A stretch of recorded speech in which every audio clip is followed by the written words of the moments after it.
Hello guys, कैसे हो आप सभी लोग। आशा करता हूं आप सभी ठीक ठाक और कुशल मंगल होंगे। मैं आप सभी का वेलकम करता हूं यूट्यूब चैनल कैप्टन एग्रो में। गाइस, जैसा कि आप सबको पता है कि हमने 12th एग्रीकल्चर का बैच स्टार्ट कर दिया है, जिसमें हमारा लास्ट वीडियो था irrigation, chapter number 3 part 1 irrigation. आज हम बात करेंगे चैप्टर नंबर 3 पार्ट 2 की। ये चैप्टर छोटा है और 2 पार्ट में हमारा कंप्लीट हो जाएगा। जैसा कि मैंने आपको बताया कि आप अपनी अपनी जो बुक हैं उसको जस्ट आपके सामने रखें, ताकि जो भी लाइन में आपको समझाऊं वो आप पढ़ सको, अच्छे से देख सको कि हाँ हमारे सिलेबस के अंदर हैं। और आप एक नोटबुक रखें, जो भी मैं आपको नोट करवाऊं उनको आप नोट करते हुए चले। यहाँ पर मैं आपको पूरी जो लाइनें हैं, पूरी जो डेफिनेशंस है वो यहाँ पर आपको मैं नोट नहीं करवा पाऊंगा, लिख नहीं पाऊंगा। उसका रीजन क्या है, अगर मैं ऐसा करता हूं तो जो वीडियो हमारा 2 घंटे में कंप्लीट होगा, जो चैप्टर हमारा 2 घंटे में कंप्लीट होगा, वही चैप्टर में टाइम लग जाएगा 5 से 6 घंटे। और इतना समय हमारे पास नहीं है, क्योंकि आपको भी पता है जो एग्जाम है हमारे 12th के वो बिल्कुल पास में है। कहने का मतलब है मार्च अप्रैल में एग्जाम है, तो थोड़ा आप भी कोऑपरेट करें। बिल्कुल आप अपनी बुक को सामने रखें और आप नोटबुक रखें, जो भी इंपॉर्टेंट लाइन है उनको नोट करें, या आप खुद अपनी बुक से नोट्स बना सकते हो, क्योंकि कोई भी पॉइंट ऐसा नहीं होगा जो आपको मतलब नहीं समझाया गया हो। सारे के सारे पॉइंट आपको समझाए जाएंगे और सारा का सारा आपकी बुक से पढ़ाया जाएगा। तो चलिए शुरू करते हैं। शुरू करने से पहले जो लोग चैनल पर नए हैं, चैनल को सब्सक्राइब जरूर करें, पास में जो बेल आइकन है उस पर क्लिक करें, ताकि आने वाले सभी वीडियोस के नोटिफिकेशन आपको टाइम टू टाइम मिलते रहे। इसका जो पार्ट 1 था उसमें मैंने कमेंट देखे हैं, आप लोगों के काफी अच्छे अच्छे कमेंट हैं। आप सभी को थैंक यू सो मच। बिल्कुल अच्छे से कमेंट करते रहो, वीडियो को लाइक करो, शेयर करो और सब्सक्राइब करो। देखते हैं आज हम बात करेंगे यहाँ पर सिंचाई की विधियां, मेथड ऑफ इरिगेशन। तो बिल्कुल टेंशन मत लेना, एक एक मेथड को डायरेक्ट आपके दिमाग में सेव कर दूंगा, ठीक है। तो देखते हैं, बात करेंगे सिंचाई की विधियां, मेथड ऑफ इरिगेशन की, किस तरीके से सिंचाई करते हैं, कौन कौन सी विधियां हैं जिनके द्वारा सिंचाई की जाती है। तो सबसे पहली विधि आपकी बुक में पेज नंबर 41 पे आप जा सकते हो और वहां पर देखें, सबसे पहली विधि दे रखी है चौकेबार द्रोणी सिंचाई विधि। चौकेबार द्रोणी सिंचाई विधि, यह विधि आपको मिलेगी। यह सबसे पहली विधि है और इसको इंग्लिश में क्या बोलते हैं, देखो इंग्लिश नाम याद जरूर रखना, क्योंकि इंग्लिश नाम से आसानी से समझ में आएगा। Check basin irrigation method. अब समझते हैं होता क्या है। आपका सारा का सारा फोकस बोर्ड पर ले आओ, ठीक है। देखो, आप जब दुकान पे कपड़े खरीदने जाते हो तो वहां पर हम बोलते हैं कि हमारे लिए चेक वाली शर्ट दिखाई जाए। चेक शर्ट का क्या मतलब होता है, देखो चेक शर्ट का मतलब ये होता है कि जो शर्ट होगी उस पर क्या होंगे, चेक्स होंगे। चेक्स मतलब समझ रहे हो, डिब्बे बने होंगे। क्या बने होंगे, डिब्बे बने होंगे। यहां ध्यान से समझना, आसानी से समझ में आ जाएगी सारी की सारी विधि। ये क्या है, ये डिब्बे हैं, इनको हम बोलते हैं चेक। क्या बोलते हैं, इनको चेक बोलते हैं। इस तरीके से आप समझ सकते हो। तो इस विधि में हम क्या करते हैं, सपोज करो ये कोई फील्ड है और इस फील्ड में मैंने क्या किया, ये डिब्बे बना दिए, किसके लिए, इरिगेशन के लिए। और इसी मेथड को हम क्या बोलते हैं, चेक बेसिन इरिगेशन मेथड बोलते हैं। मतलब इसमें हम क्या बनाते हैं, क्यारियां बनाते हैं। क्या बनाते हैं, क्यारियां। अब ध्यान देना, जो क्यारियां होगी वो आपकी वर्गाकार हो सकती है। कौन सी हो सकती है, वर्गाकार हो सकती है। इसके अलावा आपके आयताकार हो सकती है। कैसी होती है, आयताकार। वर्गाकार और आयताकार में डिफरेंस क्या होता है, ये है आपका आयत जिसके आमने सामने की भुजाएं बराबर होती है, वर्गाकार जिसकी चारों भुजाएं बराबर होती है। तो जैसे यहां पर जो मैंने बनाई है ये कौन सी है, आयताकार विधि है, ठीक है। मैंने नाप के नहीं बनाई, बस आप फॉर एग्जांपल समझ सकते हो। तो इस विधि में हम क्या करते हैं, छोटे छोटे डिब्बे बनाते हैं खेत की ढलान के अनुसार, ताकि पानी आसानी से जा सके। और इनमें हम क्या बनाते हैं, नालियां बनाते हैं। क्या बनाते हैं, नालियां। और नालियां जिसको एक तरीके से नहर आप समझ सकते हो, केनाल, छोटी केनाल आप समझ सकते हो, जिनसे इनमें पानी पिलाया जाता है। ये बड़ी केनाल आप इसको समझ सकते हो, किधर भी बना सकते हो, जस्ट आप समझे इसको। जैसे केनाल है, इसमें से पानी आता है तो पानी पहले इसमें जाएगा, फिर इससे हम इधर भेजेंगे, इधर भेजेंगे, इधर भेजेंगे, फिर इधर भेजेंगे, फिर इधर, फिर इधर, फिर इधर, फिर इधर, इस तरीके से कट लगा देते हैं। फिर अगर हमें इसमें पानी पिलाना है तो आप यहां से भेज सकते हो और इसमें आप इधर से भी भेज सकते हो। इसमें क्या होता है, खेत में बराबर पानी भर जाता है इस तरीके से। तो इस विधि को हम क्या बोलते हैं, चेक बेसिन इरिगेशन मेथड बोलते हैं, या फिर चौकेबार द्रोणी विधि। देखो नाम से भी पता चल रहा है, चौकेबार मतलब ऐसा बार, कैसा बार? ऐसा बार जिसके 4 कोने होंगे। तो बिल्कुल आप समझ पा रहे हो इसी विधि को क्या बोला गया है? चौकेबार सिंचाई द्रोणी विधि बोला गया है या चेक बेसिन इरिगेशन मेथड बोला गया है। एक बार फिर से रिपीट करता हूं, ऐसी विधि जिसमें सिंचाई के लिए खेत में चौकोर वर्गाकार या आयताकार क्यारियां बनाई जाती है, उन क्यारियों को हम चेक्स बोलते हैं या चौकेबार बोलते हैं और इस विधि को चौकेबार द्रोणी विधि कहा जाता है। इसमें खेत में बराबर पानी भर जाता है। अब आगे बढ़ते हैं, ठीक है। अगला पॉइंट, अब आप पेज नंबर 41 पे जस्ट इधर की साइड आ जाए और आपको दिखेंगे लाभ। क्या दिखेंगे? लाभ। तो बिल्कुल एक एक लाभ जो आपकी बुक में है सारा मैं आपको समझाने वाला हूं। हेडिंग डालो लाभ। लाभ मतलब बेनिफिट, कि इस विधि के बेनिफिट क्या क्या है, इस विधि के बेनिफिट क्या क्या है। तो बिल्कुल ध्यान से समझोगे। पहला बेनिफिट इसमें दे रखा है, खेत में पानी प्रवाह हेतु बनाई गई नालियों से भूमि का बड़ा भाग बुआई में काम नहीं आता है। सॉरी एक मिनट, लाभ में आपको बता रहा हूं। लाभ में पहला देखोगे, समतल भूमि पर अनियंत्रण अपलवन विधि की अपेक्षा अधिक जल उपयोग दक्षता की जाती है। कहने का मतलब है, एक विधि होती है जो आपके नहीं दे रखी, एक विधि होती है फ्लड विधि। कौन सी होती है? फ्लड विधि। उसको हम बोलते हैं प्रवाह विधि। और उसमें क्या होता है, जैसे पूरा खेत है, ठीक है, और ये यहां से नहर है, तो इस नहर में से पानी आ रहा है और यहाँ पे कट लगा दी तो पानी पूरा भर जाता है इसमें, तो बहुत ज्यादा पानी जाता है और फटाफट पूरा का पूरा खेत भर जाता है। तो इसमें पानी एक तरीके से अधिक जो पानी है वो एक तरीके से काम नहीं आता, क्योंकि जितने पानी की जरूरत होती है ना उससे भी ज्यादा पानी भर जाता है। तो ये इतना पानी इसमें काम नहीं आ पाता जितना इसमें काम आता है। तो एक तरीके से पानी की बचत होती है इस विधि की अपेक्षा। ये पहला लाभ हो गया। दूसरा लाभ दे रखा है, अफवाह व अंतःस्त्रवण जैसी समस्याओं में कमी आती है। कहने का मतलब है, जैसे ये विधि है फ्लड विधि, अब इसमें जैसे पानी यहां से छोड़ेगा ना फार्मर, तो यहाँ की मिट्टी बह बह कर क्या होगी? नीचे चली जाएगी। कहने का मतलब है इसमें सॉइल इरोजन होता है, मृदा अपर्दन होता है, बट इसमें मृदा अपर्दन की समस्या नहीं है क्योंकि छोटी छोटी नालियां हैं, तो मृदा अपर्दन नहीं होगा। अगली लाभ की अगर हम बात करें, अगला लाभ दे रखा है, खेत में जल वितरण समान होता है। अब देखो इन डिब्बों में खेत में जो जल होगा, जो जल का वितरण होगा समान होगा, क्यारियों में बराबर बराबर पानी पहुंचेगा। इसमें ऐसा नहीं है सारा का सारा पानी आके नीचे जमा हो जाता है अगर खेत में ज्यादा ढलान है तो। आगे बढ़ते हैं, और सरल विधि है। अगला लाभ क्या है? सरल विधि है। तो इसके 4 लाभ है, चारों लाभ आपको याद रखने हैं। पहला तो जल अपलवन वाला, सॉइल इरोजन वाला, एंड थर्ड खेत में वितरण समान होता है, फोर्थ की सरल विधि है। तो बहुत आसान है लाभ। अब हम बात करते हैं हानियों की। किसकी बात करते हैं? हानियों की। देखो जैसा कि मैंने बताया, मैं लिखवाऊंगा नहीं क्योंकि लिखवाऊंगा तो यार समय ज्यादा लगेगा। आप बिल्कुल मुझे कमेंट करके बता सकते हो कि आपको किस तरीके से पढ़ना है। अगर आपको एक तो पता चले जो भी मैं यहां पर पढ़ा रहा हूं आपको समझ में ही नहीं आए, तो फिर मैं लिखवाना स्टार्ट करूं, बट उसमें समय ज्यादा लगेगा। तो आप नीचे मुझे कमेंट करके जरूर बताएं कि जिस तरीके से मैं आपको पढ़ा रहा हूं इसी तरीके से रखना है या थोड़ा बदलाव करना है, किस तरीके से। बिल्कुल आपको जिस तरीके से आप पढ़ना चाहोगे ना उस तरीके से आपको पढ़ाया जाएगा, क्योंकि हमें 12th क्लास में अच्छी परसेंट बनानी है। अब बात करते हैं हानियों की। किसकी बात करते हैं? हानियां एक तरीके से डिसएडवांटेज। ये एडवांटेज है और ये डिसएडवांटेज है कि इस विधि के नुकसान क्या क्या है। तो पहला नुकसान है, खेत में पानी प्रवाह हेतु बनाई गई नालियों से भूमि का बड़ा भाग बुआई के काम नहीं आता है। समझे आप इस लाइन का मतलब? कोई दिक्कत नहीं है, मैं आपको समझाता हूं। देखो इस खेत में क्या किया मैंने, ये डिब्बे बनाए। अब डिब्बे बनाने की वजह से देख पा रहे हो ये मेड़ बनती है बीच में, तो इस पर तो बुआई नहीं कर पाएगा ना फार्मर, तो इसमें बहुत सारे डिब्बे बनेंगे तो बहुत सारी मेड़े बन गई, तो उनमें हम बुआई नहीं कर सकते। इसके अलावा यहां पर हमने नालियां बनाई पानी के लिए, तो जो नालियां बनी है इसमें भी हम बुआई नहीं कर सकते। कहने का मतलब है इस खेत का एक बड़ा भाग बुआई के काम नहीं आ रहा, मतलब उसमें बुआई नहीं कर पा रहे। तो इसके क्या है, एक तरीके से हानि आप समझ सकते हो। जैसे सपोज करो ये पूरा का पूरा खेत है, अब इसमें हमने बहुत सारी नालियां बनाई, बहुत सारी मेड़े बनाई, तो एक भूमि का बड़ा भाग क्या हुआ, बुआई के काम नहीं आया है, जिसमें हम बुआई नहीं कर सकते। रीजन क्या है? क्योंकि वहां नाली है, वहां पे मेड़ है। अगर ये सब कुछ नहीं होती तो हम और ज्यादा बुआई कर पाते, जो पूरा का पूरा एरिया है उसको कवर कर पाते। ये क्या है, इसकी एक हानि है। दूसरी हानि क्या है, नालियों से खेत में मशीनों के उपयोग में कठिनाई व निराई कुड़ाई में एक तरीके से प्रॉब्लम आती है। जैसे कि आप समझ पा रहे हो कि नालियां बनाई है, अब इसमें अगर सपोज करो आपको निराई कुड़ाई करनी है तो प्रॉब्लम आएगी। मशीन वगैरह चलानी है, जब कटाई वटाई करते हैं तब मशीन ऊपर नीचे, कटर को फिर ऊपर करो फिर नीचे करो, निकलने में दिक्कत आती है। ये जो नहरें हमने बनाई है इनको भरो अच्छे तरीके से, हो सकता है ऐसी बहुत सारी परेशानियां इनमें आती है, मतलब मशीनीकरण से रिलेटेड। अगली जो हानि आती है पृष्ठीय जल निकास की, पृष्ठीय जल निकास बाधित होता है।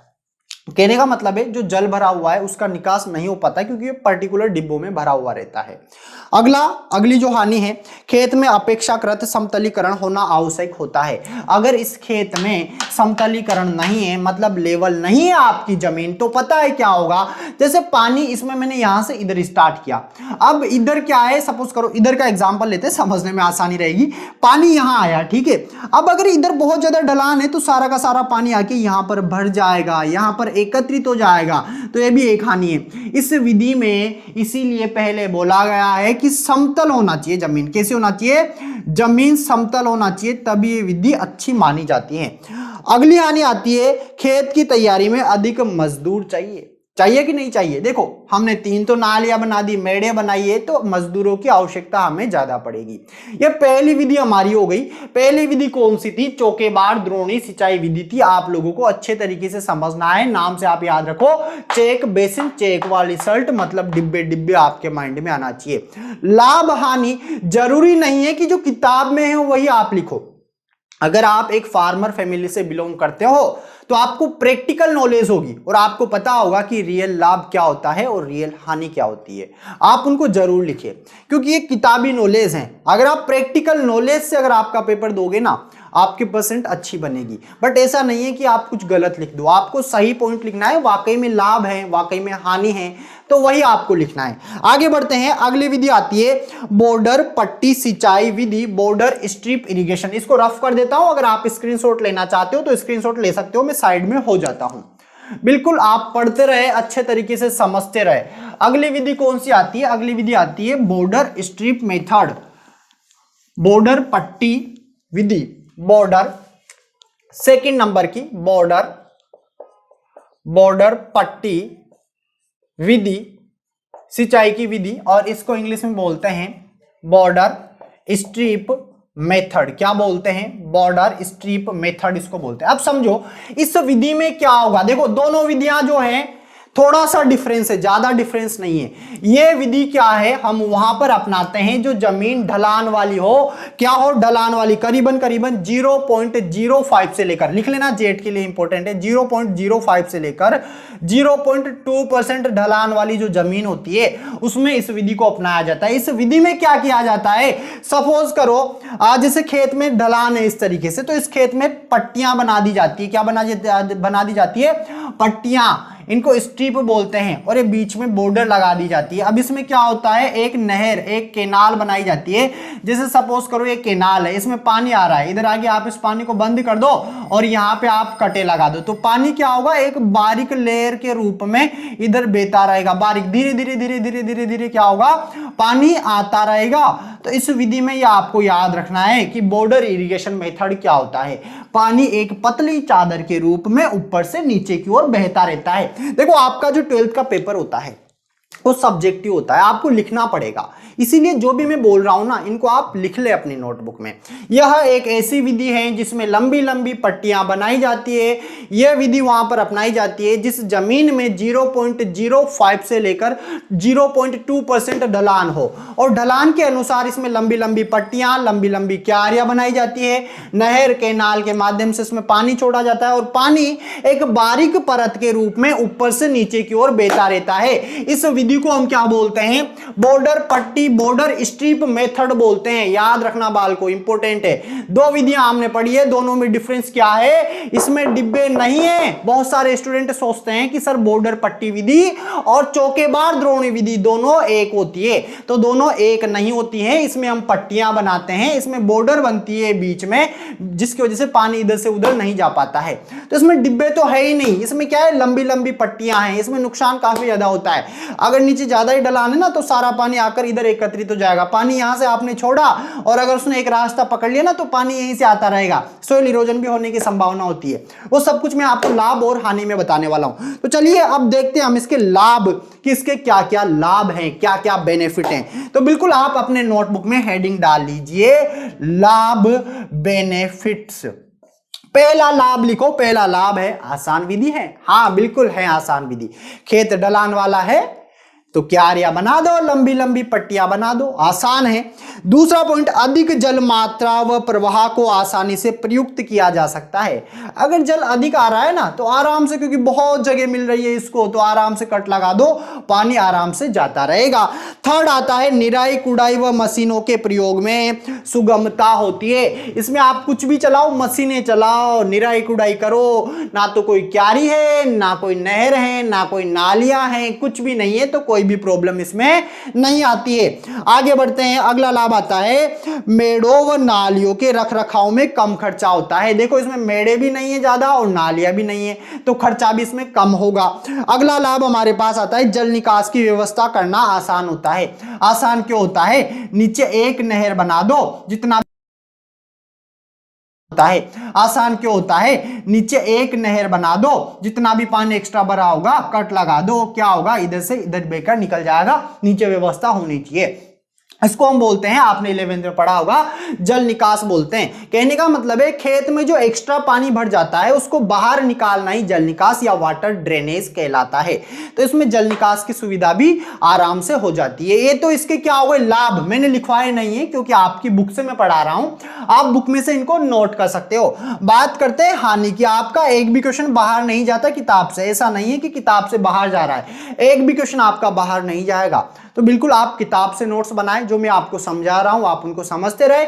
समझने में कोई दिक्कत आती है तो आप मुझे नीचे कमेंट बॉक्स में बता सकते हैं, आप मुझे टेलीग्राम पे बता सकते हैं, आप मुझे इंस्टाग्राम पे बता सकते हैं, आपको जवाब जरूर दिया जाएगा। अब हम बात करते हैं सीमाएं कि इसकी क्या क्या हानियां हैं। तो हेडिंग डालो हानि या सीमाएं, आप लिख सकते हो सीमाएं, जियो की, वोडाफोन की, एयरटेल की, ठीक है, जो भी आपको पसंद आए वो आप नोट कर सकते हो। तो सबसे पहली सीमा क्या आती है, उबड़ खाबड़ स्थलाकृति की भूमि में यह विधि अपनाना संभव नहीं है। बिल्कुल सही बोल रहे हैं किताब वाले भाई साहब। क्या बोल रहे हैं कि जमीन उबड़ खाबड़ है। सपोज करो जमीन यहां से इस तरीके से उबड़ है, ठीक है, तो ये पानी आएगा ना पूरा इधर से निकल जाएगा, इधर तो इरिगेशन हुई नहीं, यहां पर जो ये ऊंची जमीन है इसमें भी इरिगेशन नहीं हुई। तो कहने का मतलब है, जो उबड़ खाबड़ जो जमीन होगी उसमें हम इसको नहीं अपना सकते, ये आपको याद रखना है। आगे बढ़ते हैं, सेकंड बात करते हैं, धान जैसी फसल में इस विधि में सिंचाई करना संभव नहीं है। कतई संभव नहीं है। क्यों नहीं है? क्योंकि पानी तो भरता ही नहीं है। धान के लिए तो समतल जमीन चाहिए। कैसी जमीन चाहिए? समतल, जिसमें पानी भर सके, क्यारियां बनाकर पानी भर सके, क्योंकि हमेशा पानी भरा रहता है। तो इसीलिए धान के लिए कतई अच्छी नहीं है। थर्ड आता है हमारे पास, यदि जल प्रवाह व मात्रा कम हो तो इस विधि से सिंचाई संभव नहीं है। अगर जल का प्रवाह बहुत कम है, धीरे धीरे पानी आ रहा है, तो बहुत सारे दिनों में जाके सिंचाई हो पाएगी। इसीलिए कम पानी में यह विधि काम नहीं करती है। अगला आता है, बॉर्डर की संपूर्ण चौड़ाई में एक समान जल प्रवाह कठिन है। बिल्कुल मैंने आपको बताया, जैसे ये बड़ी नाली है हमारी, यहां पर मैंने कट लगा दी, क्या लगा दी? कट। और इधर लगा दी दाब। लगाना जानते हो आप? नहीं जानते, बताता हूं अभी। पानी इधर से आ रहा है, किधर से आ रहा है? पानी। वो आपने एक कहानी सुनी होगी जब आप छोटे थे, मैंने भी पढ़ा था उस कहानी को। उस कहानी में होता क्या है कि गुरुजी और एक शिष्य होते हैं और गुरु होता है, और गुरु के कहने पे शिष्य खेत में जाता है। कहानी जरूर सुनी होगी आपने। और बारिश इतनी तेज होती है कि वो खेत का पानी नहीं रोक पाता है। जैसे सपोज करो, और यहाँ से मिट्टी का बहुत बहाव होने लगता है, तो क्या होता है, खुद लेट जाता है जहां से पानी जा रहा होता है, जिससे पानी रुक जाता है और सुबह तक लेटा रहता है। तो वही यहां पर हम क्या करेंगे, दाब लगा देंगे। अब इसका मतलब ये नहीं है कि आप खेत में जो नाली है उसमें जाके लेट जाओ, नहीं। आप यहाँ फावड़े की सहायता से मिट्टी डाल सकते हो, कट्टे में मिट्टी भर के रख सकते हो ताकि पानी रुक जाए। इसको दाब लगाना बोलते हैं। बिल्कुल एक तरीके से प्रैक्टिकल में आपको समझाने की कोशिश कर रहा हूं। पानी इधर से आया, इधर नहीं जा पाएगा, तो पानी कहां आया? यहां आया। अब मैंने बोला है कि एक समान पानी का वितरण संभव नहीं है। हो सकता है पानी बिल्कुल यहां से इधर सिर्फ यहीं से बहता रहे, तो एक समान कहां वितरण हो रहा? हो सकता है थोड़ा थोड़ा जाता रहे, तो एक समान वितरण बहुत कठिन होता है। इसकी क्या हो गई? हानियां हो गई। दो विधियां हमने कंप्लीट की है। पहला चौकेबार, याद रखना, पहला चौकेबार, दूसरी बॉर्डर स्ट्रिप मेथड। थर्ड विधि हमारे पास आती है कुंड सिंचाई विधि। कौन सी आती है? कुंड सिंचाई विधि। बहुत आसान है, फोकस बोर्ड पर रखो तभी समझ में आएगा आप लोगों को बिल्कुल अच्छे तरीके से। और बिल्कुल निश्चिंत होकर स्टडी करो, आपको सारा कोर्स करवाया जाएगा, बस मुझे आपका सपोर्ट चाहिए। जो भी बच्चे वीडियोस को देख रहे हैं, मैं बिल्कुल एक एक स्टूडेंट से बात कर रहा हूं। एक एक स्टूडेंट को वीडियो को लाइक करना है, प्लीज लाइक जरूर करें, शेयर करना है। जो लोग चैनल पर नए हैं उनको सब्सक्राइब करना है। आप सभी को मेरी तरफ से बहुत बहुत धन्यवाद, जिन्होंने सब्सक्राइब कर रखा है, जिन्होंने वीडियो को लाइक कर रखा है, क्योंकि यार आपका एक लाइक हमारे अंदर मोटिवेशन पैदा करता है, आपका एक शेयर हमारे अंदर मोटिवेशन पैदा करता है। जब एक सब्सक्राइबर बढ़ता है वो मोटिवेशन पैदा करता है, हमारा एक परिवार बनता है और हम एक परिवार की तरह रहते हैं, और परिवार में कोई भी किसी का गलत नहीं चाहता। इसीलिए मैं चाहूंगा कि आपका सिलेबस जल्दी से जल्दी कंप्लीट हो, मुझे आपका सपोर्ट चाहिए। तो बिल्कुल वीडियोस को लाइक किया करो, शेयर किया करो, जो लोग चैनल पर नए होते हैं सब्सक्राइब करो। बिल्कुल आगे बढ़ते हैं, अब बात करते हैं थर्ड मेथड आता है कुंड सिंचाई विधि। कुंड सिंचाई विधि, कुंड सिंचाई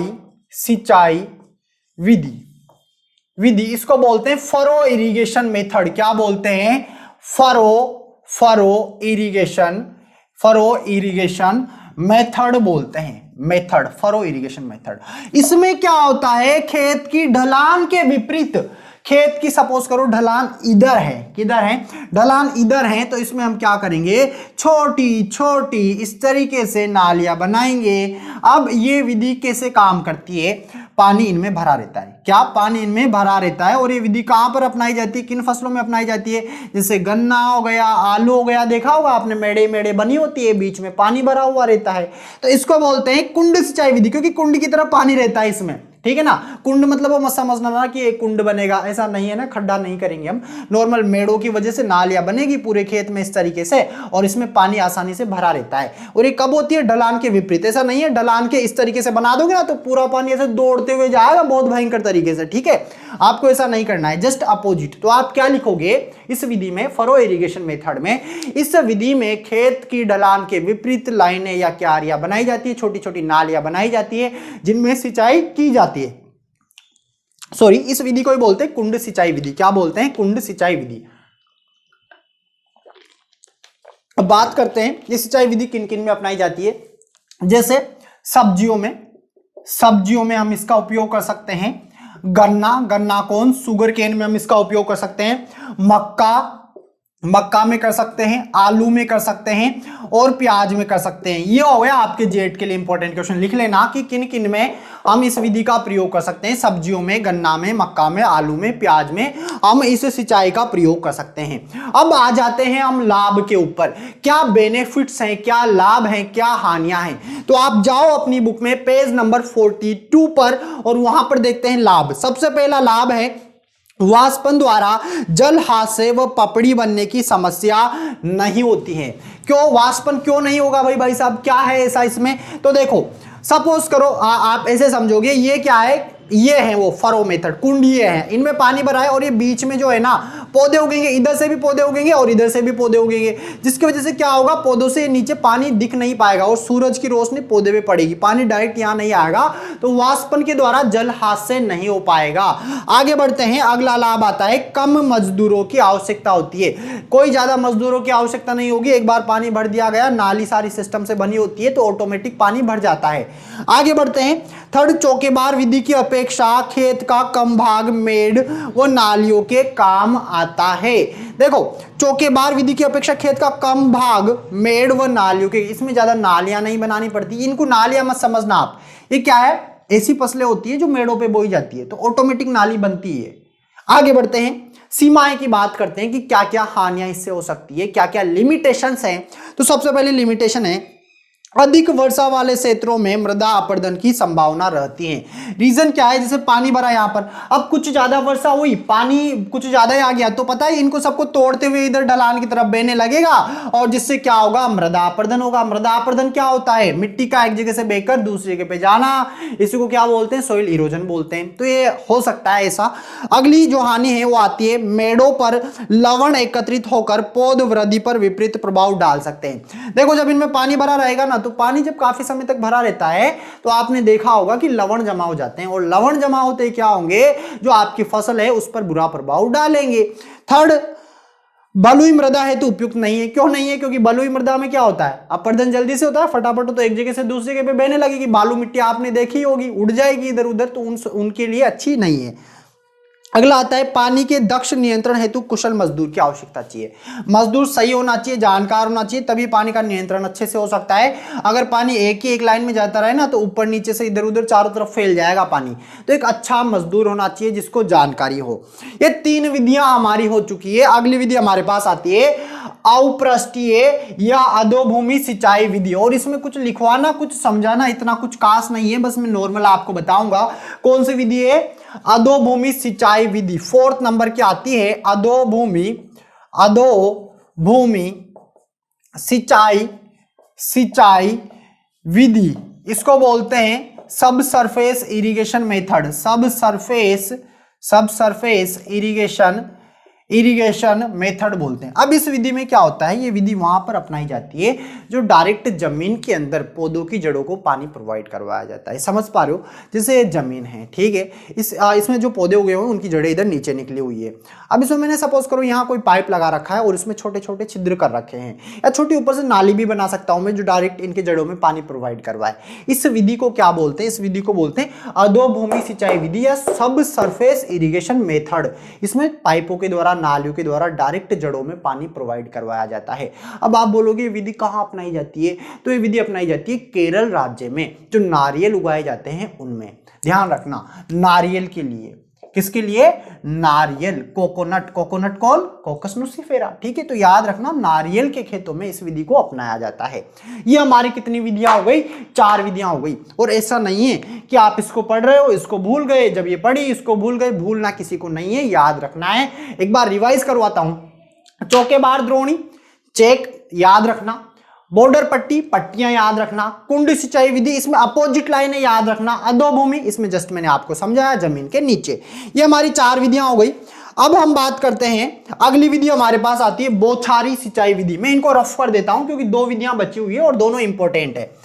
कौन सी, बौछारी सिंचाई विधि, इसको बोलते हैं इंग्लिश में स्प्रिंकलर मेथड। कौन सा मेथड बोलते हैं, स्प्रिंकलर मेथड बोलते हैं, और काफी ज्यादा इंपॉर्टेंट है। बौछारी विधि, बौछारी से नाम से पता चल रहा है, वो बलम पिचकारी वाला जो गाना आता है, बिल्कुल बौछार पानी की, ठीक है। बौछारी विधि 5th नंबर पे, बौछारी विधि। कौन सी विधि आती है बाल को, बौछारी विधि आती है, इसको इंग्लिश में बोलते हैं स्प्रिंकलर मेथड। अब इस विधि में क्या होता है, बहुत आसान है। इस विधि में खेत में क्या किया जाता है, पाइप बिछा दिए जाते हैं, उनके ऊपर एक और पाइप खड़ा कर दिया जाता है, उनके ऊपर नोजल लगा दिया जाता है, बड़े टैंक से कनेक्ट कर दिया जाता है। वहां से जब प्रेशर से पानी आता है तो नोजल घूमता है, और नोजल घूमने की वजह से पानी एक तरीके से बारिश की बूंदों के रूप में पौधों के ऊपर गिरता है। किसके ऊपर गिरता है, पौधों के ऊपर गिरता है। और इसी विधि को क्या बोला गया है, बौछारी सिंचाई विधि या स्प्रिंकलर मेथड बोला गया है। चलिए एक बार आपको वापस से समझाता हूं। सपोज करो ये कोई फील्ड है, ये नॉर्मल फील्ड है, इसमें पाइपलाइन बिछी और एक पाइपलाइन इस तरीके से है, ठीक है, एक पाइप इस तरीके से आ रहा है। अब यहां पर क्या है, नोजल है, क्या है, नोजल। अब उधर से पानी प्रेशर से आएगा, मोटर की सहायता से पानी आया, ऊपर आया, और यहाँ पे जो नोजल होगा पानी के प्रेशर की वजह से घूमेगा, वो इस तरीके से घूमेगा, और जो पानी है वो फव्वारों के रूप में इधर से उधर पौधों के ऊपर गिरेगा। तो पौधों को लगता है वाह बारिश हो रही है, और अच्छे से आनंद के साथ वो अपनी ग्रोथ कर पाते हैं। इस पे क्या है, पानी पत्तियों पे गिरता है, और ज्यादा पानी का नुकसान नहीं होता है, इस बात का आपको ख्याल रखना है। बाकी जो विधियां है ना उनमें पानी बहुत ज्यादा हानि हो रही थी, इसमें सारा का सारा पानी काम में आएगा, क्योंकि जब हमें पता चल जाएगा ना कि यहां पर क्या हो गई, सिंचाई हो गई, तब आप इसको बंद कर सकते हो। तो बिल्कुल ये विधि कौन सी है, आई होप आपको समझ में आई होगी। इसको बोलते हैं बौछारी विधि।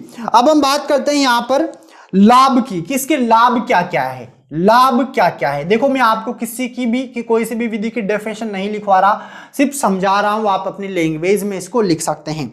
लाभ की बात करते हैं, पहला लाभ आता है बौछारी प्रणाली पृष्ठीय विधियों की अपेक्षा सुगम व सरल है। बिल्कुल सर, सरल है। जो भी और पृष्ठीय विधियां हैं, पृष्ठीय विधियां मतलब जिनमें हमने पानी ऊपर से बहाकर पानी पिलाया था, जो भी विधियां हैं उनसे सुगम और सरल हैं। आगे बढ़ते हैं, सेकंड आता है समस्त जमीन फसल उगाने के काम आती है, जबकि पृष्ठीय भूमि का कुछ भाग मेड़ बनाने में काम आता है। इससे पहले जो विधियां हमने पढ़ी थी याद रखना, उनमें मेड़ बनाई थी, नालियां बनाई थी। अब जहां पर मेड़ बनेगी, जहां पर नाली बनेगी, वहां पर बुआई नहीं कर सकते। इसमें तो ना तो नाली है ना मेड़ है, तो आराम से सारा का सारा खेत कवर हो जाता है, सारे खेत में आप बुआई कर सकते हो। इसका लाभ है, इंपॉर्टेंट है। आगे बढ़ते हैं। मेड़ न होने से यंत्रणीकरण संभव है। जब मेड़े है ही नहीं है तो कोई से भी यंत्र चलाओ आप आराम से, नो प्रॉब्लम। अगला आता है, अगला पॉइंट यहां पर आपके पास आता है इसके लाभ का। हल्की व बलुई मृदाओं में जहां बार बार पानी देना पड़ता है, बौछारी विधि अधिक उपयोगी है, क्योंकि हल्की और बलुई मृदाएं जो होती है उनमें पानी फटाक से नीचे बैठ जाता है। उन जमीन के लिए अच्छी विधि है। पानी नीचे बैठ गया, वापस से तुम फव्वारा चला दो, पानी इरिगेशन हो जाएगी। अगला आता है, चूंकि खेत तक पानी पाइपों से पहुंचाना पड़ता है, अतः रास्ते के जल हाथ से नहीं होते हैं। अब देखो, जो नहर है, नहर के माध्यम से पानी आता है अलग विधियों में, जो पृष्ठीय विधियां हैं उनमें, तो उनमें क्या होता है, पानी बेकार होता है। जैसे कोई नहर है, अब देखो कंडीशन ऐसी होती है, बिल्कुल बताता हूं मैं आपको। ये नहर है, अब इस नहर में क्या होता है, चूहे हो जाते हैं, चूहे आ जाते हैं, और वो क्या करते हैं, इसमें होल कर देते हैं, अपने बिल बनाते हैं। और जब नहर में पानी आता है ना, तो बिलों के माध्यम से पानी इधर उधर जाने लगता है। कहीं पे कचरा आ गया तो पानी ऊपर से इधर उधर निकल जाएगा, तो जल का हादसे होता है। एक तरीके से जल में कमी आती है। बट यहाँ पर जो भी पानी है ना, पाइपों से जाता है खेत में, तो एक बूंद भी, बिल्कुल एक बूंद भी पानी की बर्बाद नहीं होती है इस विधि के अंदर। अगला जो लाभ आता है वो आता है, मृदा पर पपड़ी बनने की समस्या नहीं होती है। जो पृष्ठीय विधियां होती है ना, वो मृदा पे पपड़ी बना देती है। इसमें कोई पपड़ी नहीं बनेगी मृदा के ऊपर, क्योंकि पानी इतना ज्यादा नहीं आता है। और पपड़ी ये क्या करती है, रुकावट करती है सीड को जर्मिनेट होने में, इसीलिए यहां पर पपड़ी बनने की समस्या नहीं है। अगला आता है यहां पर, अगला जो लाभ आता है, फसलों का पाले से स्वतः बचाव हो जाता है। और फसलों पर जो पाला पड़ता है, पाला जानते हो, बहुत ज्यादा जब सर्दी पड़ती है तो फसलों पर एक तरीके से नुकसान, मतलब फसलों को भी सर्दी लगती है। अब इस विधि में क्या होता है, जब आप पानी छोड़ोगे ना, तो एक तरीके से वहां का एनवायरमेंट वापस से थोड़ा हीट हो जाता है, जिसकी वजह से पाले से बचाने के लिए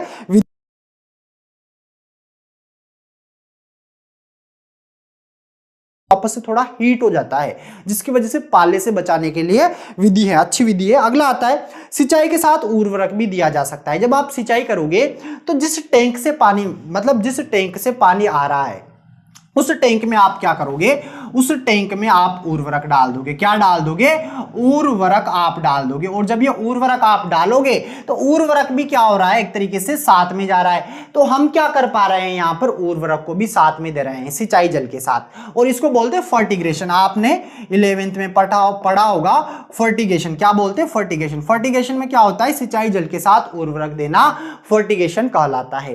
तो इसमें हम उर्वरक को भी क्या करते हैं, एक तरीके से घोल के पौधों को पहुंचा देते हैं। आगे बढ़ते हैं, अगला जो लाभ आता है, यह विधि पौधों को वातावरण में आर्द्रता बनाए रखने में सहायक होती है। और इस विधि में क्या हो रहा है, इस विधि में ये हो रहा है कि पानी ऊपर से इस तरीके से बरस रहा है, जैसे तो बारिश हो, तो पौधों के ऊपर का जो भाग है, जो वायुमंडल है, वो भी क्या होता है, ठंडा रहता है और आर्द्रता बनी रहती है, जिससे पौधे जल्दी जल्दी ग्रोथ कर पाते हैं। ये इसके क्या हो गए, लाभ हो गए। अब हम बात करते हैं सीमाएं, इसकी क्या क्या हानियां हैं, क्या क्या लिमिटेशंस हैं। तो हेडिंग डालो सीमाएं। क्या हेडिंग डालोगे, सीमाएं। और फोकस आपका बोर्ड पर होना चाहिए, एक एक सीमा को आप अपनी किताब में पढ़े। सबसे पहले ये अधिक जल मांग वाली फसलों के लिए उपयुक्त नहीं है, बिल्कुल नहीं है, क्योंकि इसमें तो पानी बूंदों के रूप में बह रहा है। भाई देखो, इसमें क्या होता है, एक घंटे में, अगर मैं बात करूं एक घंटे में, तो एक घंटे में सिर्फ 1000 लीटर पानी ही काम में आता है। इतना ही पानी डिस्चार्ज हो पाता है किसके अंदर, स्प्रिंकलर के अंदर। तो जैसे धान है, गन्ना है, उनमें हम इसका उपयोग नहीं कर सकते हैं। आगे बढ़ते हैं, अगली सीमा, छोटे खेतों में अधिक लागत बैठती है। अगर छोटा खेत है ना, तो आपको बहुत सारी लागत इसमें बैठेगी, पाइप वगैरह बिछाने में, नोजल लगाने में, इसीलिए ये एक तरीके से बड़े खेतों के लिए अच्छी विधि है। अगला आता है, अधिक वायु गति होने पर जल वितरण असमान होकर दक्षता घटती है। कभी कभी क्या होता है, देखो ध्यान से समझो, जैसे ये नोजल है, पानी यहां से बढ़िया फव्वारों के रूप में इधर उधर बह रहा है, इधर से चली हवा, तो सारा का सारा पानी उधर की ओर ज्यादा गिरेगा, इधर की ओर पानी कम गिरेगा। तो एक तरीके से क्या हुआ है, नुकसान हो गया है। जब हवाएं चलती है तब ऐसा होता है, अन्यथा ऐसा नहीं होगा। आगे बढ़ते हैं, पानी साफ नहीं होने की स्थिति में घूर्णी बौछार यंत्र अवरुद्ध हो जाता है। ऊपर जो घूमता है इसको घूर्णी बौछार यंत्र बोलते हैं। पानी में कचरा आ गया और ये नहीं घूम पाया अगर, तो जैसे खेत में 50 नोजल हैं, 50 में से अगर 5 भी नहीं घूमे ना, तो वहां पर सिंचाई नहीं हो पाएगी। क्यों, क्योंकि कचरा आ गया और नोजल नहीं घूम पाया। अगला हमारे पास पास आता है लवणीय जल हेतु उपयुक्त विधि नहीं है। क्यों नहीं है? क्योंकि लवणीय जल की वजह से लवण आते हैं और इसमें भर जाते हैं और नोजल जाम हो जाता है। अगला, आरंभिक खर्च अधिक होता है, मतलब जब आप स्टार्टिंग में ये विधि अपनाओगे ना तो खर्चा आपके खेत में ज्यादा आएगा। पर्याप्त तकनीकी ज्ञान होना चाहिए, वही व्यक्ति इसको अपना सकता है जिसको ज्ञान है, जिसको ज्ञान नहीं है इस विधि का वो नहीं अपना सकता। ये क्या हो गई? इसकी सीमाएं हो गई। ये हमारी कितनी विधियां हो गई? ये हमारी 5 विधियां हो गई। कितनी हो गई? 5, सॉरी हाँ 5 हो गई। अब हम बात करते हैं 6 नंबर पे, और जो 6 नंबर, ये 1000 वाला जो पॉइंट लिखवाया है ना, इसको स्टार लगा के कॉपी के ऊपर नोट कर लेना। अगली विधि हमारे पास आती है 6 नंबर पे, ड्रिप इरिगेशन मेथड। इसको हिंदी में बोलते हैं बूंद बूंद सिंचाई विधि। क्या बोलते हैं? बूंद बूंद सिंचाई विधि, या फिर इसको आप इंग्लिश में बोल सकते हो ड्रिप इरिगेशन मेथड बोल सकते हो। ठीक है, अब इस विधि को किस तरीके से समझोगे ये इंपॉर्टेंट है। देखो, सबसे पहला स्टार लगा के याद रखना, ये विधि इजराइल द्वारा विकसित की गई है। इजराइल देश के द्वारा इस विधि को विकसित किया गया है। इजराइल द्वारा विकसित की गई है, या इजराइल से विधि आई है। अब इस विधि में क्या होता है? इस विधि में खेत में पाइप बिछाए जाते हैं। क्या किए जाते हैं? खेत में पाइप बिछाए जाते हैं। सपोज करो ये खेत है, इसमें पाइप बिछा दिए। अब ये पाइप जब बिछाते हैं तो यहाँ पर लगे होते हैं पौधे। क्या लगे होते हैं? पौधे। ध्यान से समझना बाल को, बहुत ज्यादा इंपॉर्टेंट है। ये पौधे लगे हुए हैं। अब इन पौधों की जगह पे क्या होता है? इन पाइपों में छेद कर दिया जाता है। क्या कर दिया जाता है? छेद। तो पानी बूंद बूंद के रूप में पौधों तक पहुंचता रहता है। यहां से छेद होगा तो पानी बूंद बूंद के रूप में पहुंचता रहेगा, और इसमें पानी बहुत कम, और पानी एक तरीके से ज्यादा हाथ से पानी का नहीं हो पाता, क्योंकि पानी जैसे यहां पर ही जरूरत है तो पानी यहीं पर आएगा। अब यहां पर तो कोई छेद है नहीं पाइप में, जब यहां पर कोई छेद नहीं है तो यहां पर पानी भी नहीं आएगा, और जब पानी नहीं आएगा, खेत में नमी नहीं होगी, तो यहां पर खरपतवार भी नहीं उग पाएंगे। समझ पा रहे हो आप मेरी बातों को? तो ये विधि एक तरीके से, इस विधि में खेत में पाइप बिछाए जाते हैं और उन पाइपों में छोटे छोटे छिद्र कर दिए जाते हैं। उन छिद्रों के द्वारा पौधों तक बूंद बूंद के रूप में, ड्रिप के रूप में पानी पहुंचता है। इसीलिए इस विधि को बूंद बूंद इरिगेशन या बूंद बूंद सिंचाई विधि या ड्रिप इरिगेशन मेथड बोला गया है। आई होप आपको समझ में आई होगी, और इजराइल द्वारा इसको विकसित किया गया है। इसमें 1 घंटे में 1 से 8 लीटर पर हार पानी सिर्फ डिस्चार्ज होता है, और स्प्रिंकलर में 1000 लीटर। ये याद रखना है, जेट आईसीआर के लिए इंपॉर्टेंट है। बात करते हैं लाभ की, तो आ जाओ लाभ पे। सबसे पहला लाभ क्या है? पौधों की जड़ों में पर्याप्त नमी होने से अच्छी उपज प्राप्त की जा सकती है। इसमें क्या है? डायरेक्ट जड़ों में नमी बनती है इस विधि में, क्योंकि डायरेक्ट जड़ों पर ही पानी की बूंद बूंद जा रही है। अगला लाभ आता है पौधों के बीच सूखा रहने से खरपतवार की समस्या नहीं होती। जैसा कि अभी मैंने आपको बताया, यहाँ पर सूखा रहेगा तो खरपतवार नहीं उगेंगे, क्योंकि खरपतवार कब उगते हैं? जब नमी उनको मिलती है। सिंचाई के साथ एक ही बार में उर्वरक भी दिया जा सकता है, वो भी डायरेक्ट पौधों को, तो उर्वरक का भी हमारे एक तरीके से लॉस नहीं हो रहा है, इसको फर्टिगेशन बोलते हैं, ये भी दिया जा सकता है। सिंचाई हेतु कम मानव श्रम की आवश्यकता होती है, कोई ज्यादा मानव की जरूरत नहीं है, एक बार आपने स्टार्ट कर दिया, पानी ऑटोमेटिक जाता रहेगा। कीट व्याधि की समस्या कम होती है। कीट व्याधि समस्या कम उत्पन्न होने का कारण क्या है? क्योंकि ज्यादा पानी नहीं है तो जो वायुमंडल है उसमें आर्द्रता नहीं है, नमी नहीं है। जब नमी होती है तभी कीड़े मकोड़े ज्यादा आते हैं, और इसमें ऐसा नहीं होगा। आगे बढ़ते हैं। बार बार सिंचाई करने से लवणों का निक्षालन हो जाता है, और जब यहाँ पर बार बार सिंचाई होती रहेगी तो यहाँ के जो लवण होंगे वो निक्षालित होते रहेंगे, मतलब नीचे जाते रहेंगे जमीन में, कोई भी नुकसान वो आपकी फसल को नहीं पहुंचाएंगे। कम पानी की आवश्यकता होती है, पानी कम चाहिए, मतलब ये विधि वहां पर अपनाई जाती है जहां पर पानी कम होता है। इसके अलावा जो स्प्रिंकलर है वो भी अपनाई जाती है उबड़ खाबड़ जमीन के ऊपर। अगला आता है जल उपयोग दक्षता अधिक होती है, मतलब सारा का सारा जल काम में आ जाता है, ऐसा नहीं है पानी आपका बर्बाद हो रहा है। ये लाभ हो गए। अब हम बात करते हैं सीमाओं की। थोड़ा सा फास्ट चल रहा हूं ताकि हमारे चैप्टर जल्दी जल्दी हो सके। सीमाओं की बात करते हैं। प्रारंभिक व्यय अधिक आएगा, जब स्टार्टिंग में आप इस विधि को अपनाओगे तो खर्चा ज्यादा आएगा। कुशल श्रमिकों की आवश्यकता होगी, जिनको नॉलेज है वही काम में आ सकते हैं, वरना कोई काम में नहीं आ सकता।